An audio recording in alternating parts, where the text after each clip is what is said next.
Wagalatia tumalize na hii. Wagalatia sio Wagalatia kesho saa 10. Wameshaenda zao Zanzibar. Zanzibar pale. Alafu hii hali inanitisha hii.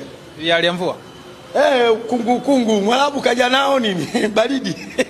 Asilete jua. Hapo ile mechi ile saa 7 unaona wamegaili, anambia haiwezekani hii saa 10. Wewe au kafu wenyewe wakubali mwachezeshe wenzenu. Saa 7 mwachezeshe wenzenu. Kesho pale kinawaka. Kesho kinawaka. Unapoona wewe mwelekeo wa huu mchezo unakuwaje sasa hivi? Tumalize na hiyo. Yanga anashinda. Yanga anashinda. Idadi ya magoli sijui, ila Yanga anashinda. Wakifungwa wametaka wenyewe. Wakifungwa wametaka wenyewe. Kama kawaida yako. Ila Yanga anashinda. Na nikisema anashinda ashinda. Anashinda. Nilikwambia wanaenda Misri wakapunguze magoli. Wakapunguza goli. Wakapunguza wakafungwa mawili.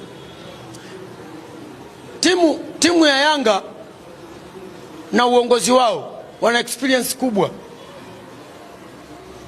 ya upambanaji, haswa mwenyekiti wao na rais mwenyewe. Anajua nitafutie wapi ushindi, anajua niupatie wapi ushindi. Tusubiri dakika 90, lakini nakuhakikishia asilimia zote nawapa Yanga wanashinda ile mechi.